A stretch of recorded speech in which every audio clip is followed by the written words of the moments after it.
DC sat on the upper landing and meditated upon the Whoa, man. Okay, let me start over. DC sat on the upper landing and meditated upon the eccentricities of human behavior. He'd been up on the table, eating, minding his own business, and suddenly this woman steals his collar, puts this infernal ticking thing around his neck, and throws him out. First, he must get the contraption off. He shook his head. He raked the watch against the stair railing. He tried backing out of it, though he knew that was foolish, and he attempted to kick it off with his hind foot. He succeeded only in getting a crick in his leg. He went home, hoping one of his humans would help him. A steady tick like that right in the ear could drive a cat mad. His girl Patty and her boyfriend, Canoe Henderson, were in the living room watching television. Canoe, so called because of his enormous, awkward feet, was the boy next door.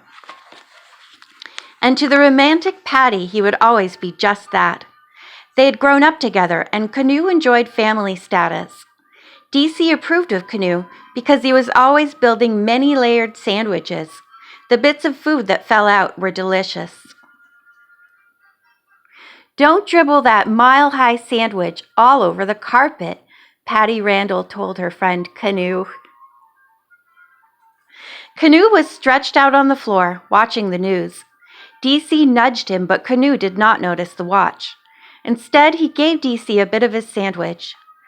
Suddenly, Patty pointed at the screen. "Look, that's Miss Miller," she cried. "You know, at our bank." They listened breathlessly to the newscaster's account of the holdup in their neighborhood. Turn the page. Then Patty excused herself to do her homework. Canoe watched till the newscast ended, idly rubbing DC's ears. He happened to glance down and see the watch. 11:15, he exclaimed. "Ye gods, I've got to get my sleep." He stuffed the last of the sandwich in his mouth and left. DC went out with him, rather disgusted. At that moment, DC's other girl, Ingrid, drove up with a character from down the street whom they called Gregory. DC had little respect for Gregory, and even less for his big, fat, stupid bulldog, Blitzy. He told Ingrid all about the thing on his neck in his best loud baritone voice, but it was hopeless. She would pay no attention to him as long as that Gregory was with her. Well, he thought, I'll fix his wagon, and he took off down the street. I bagged a Gadwall duck, Gregory. I can't talk. Oh, God.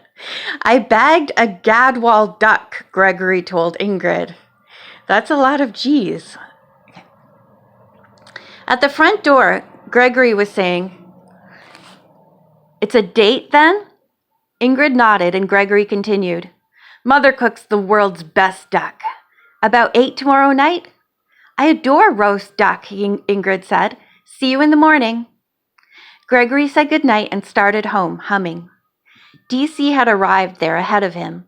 His route led through a petunia bed, across a manicured lawn, around a cage of uneasy pigeons, and to the back screen door. As usual, Blitzy was on the job. The kitchen window leading to the service porch was slightly ajar, and Blitzy reacted with such fury that he almost strangled on his own barking. DC jiggled the screen door with the skill of a safecracker. He ignored the dog, which was the worst possible insult to a proud defender of life and property like Blitzy. Not even his wildest anticipations had prepared DC for the sight he saw on the porch. From a beam in the ceiling hung the most beautiful duck he had ever seen. It required considerable maneuvering and great skill, but DC finally snared it. Blitzy, on the verge of an asthmatic convulsion, made such a ruckus that neither heard the approach of Gregory's car. Success came not a second too soon to DC. At the very moment that Gregory came running to the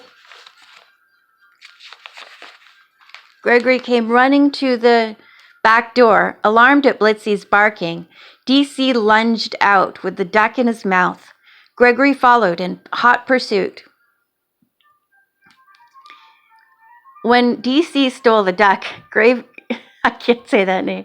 Gregory gave chase, but he tripped over a low hedge and fell headlong. Bummer, Gregory. Darn Cat found the plump duck a great handicap to his speed, and it is difficult to say what would have happened had Gregory not tripped over a low ornamental fence and fallen into the petunia bed. DC gazed upon his prostrate form with deep satisfaction, took another good hold on the duck, and dashed off. By the time Gregory was able to get up, DC was no longer in sight. Outraged, Gregory went charging down the street to the Randall home and battered at the door. Then he put his finger on the bell and left it there until a sleepy-eyed Patty in robe and slippers opened the door. "That darn cat of yours stole my duck," he began without bothering to greet her. "I've just about had all I can take, too. I spent all day in a duck blind in the soaking rain. Nearly caught pneumonia, and I get one single beautiful gadwall duck, and that flea-ridden fiend has to go steal it." Now Patty was angry. "And I suppose he reached up, unlatched the screen, opened the door, and walked in?" "He walked in all right. That cat could walk into Fort Knox." "Well, that does it," Patty said, furious. "Of all the preposterous, unfair, monstrous accusations—" She stopped suddenly as DC padded in, walking very proudly, head held high, bearing the duck in his mouth. She flashed a guilty look at Gregory and grabbed at the duck, but DC fastened a death hold on it. They wrestled, and then Patty gave a hard wrench and tore it from his mouth, shredding the duck somewhat in the process. "Serves you right," she snapped, handing Gregory the duck just as one of its legs came off in her hand. "What do you expect a cat to do if you leave your game where he can get it? He's a hunter like you." "He's a thief," Gregory said.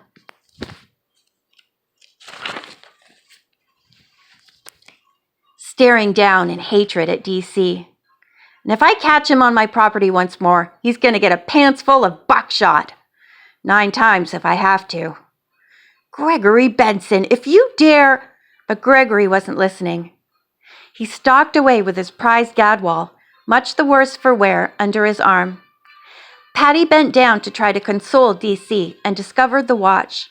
She yanked it off and went screaming to Ingrid's room. "It's a wristwatch! It's running!" she told the startled, sleepy Ingrid. DC was wearing it. Ingrid yawned. "Now what do you suppose that clever, innocent cat will bring home next? Let's hope it will be the Hope Diamond." DC knew that his girl would finally notice the contraption on his neck and take it off.